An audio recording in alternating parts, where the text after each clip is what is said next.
So, hello guys, kumusta kayong lahat? So, kung nabasa nyo na sa news guys, dito sa Swiss, Egypt, or sa part ng Egypt, meron kaming earthquake kagabi, 3 a.m. So, talagang unpredictable yun talaga guys, na first time kong naranasan yan dito sa Egypt guys.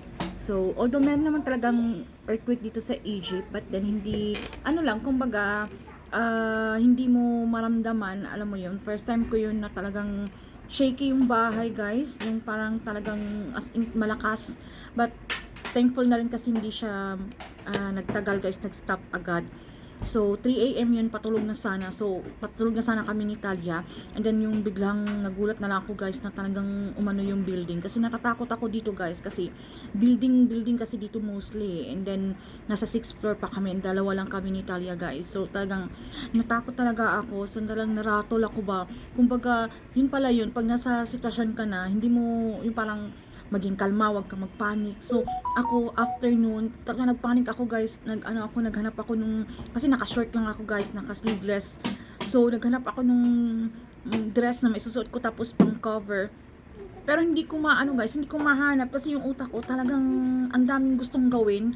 Alam mo yun, na nauunahan ako ng baka may susunod pa. So, talagang, kahit ngayon nung sinuot ko na yung damit guys, hindi ko pa masuot-suot kasi ang bala ko sana pupunta ako sa aking sister-in-law dahil nasa lang naman, malapit lang din naman, nasa harapan lang sila ng building namin, so parang lang. So tumawag naman sila agad kasi nga dalawa lang kami ni Talia, so na din sila na magpapanik ako, pero sila guys kalmado lang naman kasi alam naman nila na syempre hindi din natin alam, pero sa naman nila guys, parang sa history nila na hindi naman talagang talagang strong na yung naranasan nila. So, yung sila parang kalmado lang. Kasi tumingin din ako sa balcony guys nung after nung earthquake.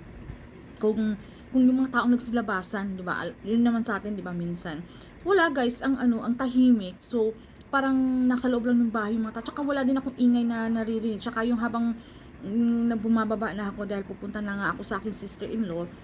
So, yung mga tao nasa loob ng bahay pa natutulog guys. So, parang ako nga lang yung nasa labas. Tapos si kuya yung nakaupo pag ko sa labas. Nakita niya ako. Parang nakatingin pa siya sa akin kasi meron akong dalang bag. Meron akong dalang isa pang bag ni Talia. Alam mo yun. So, parang for 3:30 na yata yun guys, or magpo-4.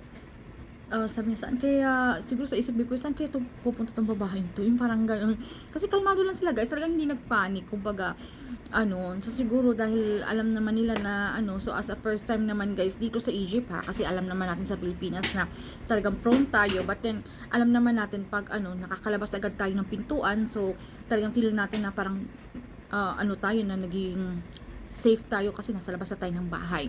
Which is dito kasi nasa loob tayo pag nasa loob ka ng building guys, alam mo yun, so nasa 6th floor pa, may bata ka pa, so syempre yung mga thinking mo, nag-overthink ka na, nakikita mo na gumugo, ay naku, wag naman sana, talagang sobrang nakakatakot guys. So ayan, so yung husband ko naman kasi guys nasa UAE nagtatrabaho, so yun nga din, nag-separate na nga kami, di ba? So mas pinili ko doon na magstay. So ayan, so dito ako natulog guys hanggang ngayon. So alas 5 na ng hapon, magsi-6 na dito guys.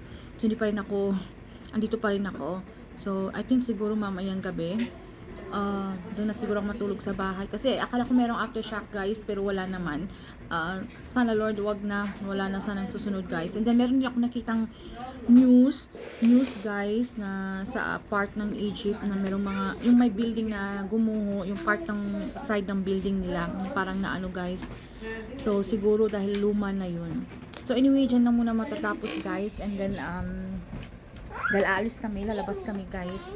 So ayan, so wala lang, first time ko talagang dito na meron palang talagang ganitong kalakas ng lindol dito sa Egypt guys, kasi 8 years ako sa UAE, syempre wala naman talagang lindol, so parang nanibago ka sa ganung kalakas na parang dito, pero hindi naman daw ganun ka prone na talagang ganun kalakas, so low to moderate lang naman yung nila, pero keep safe pa rin. So yun lang guys, maraming salamat.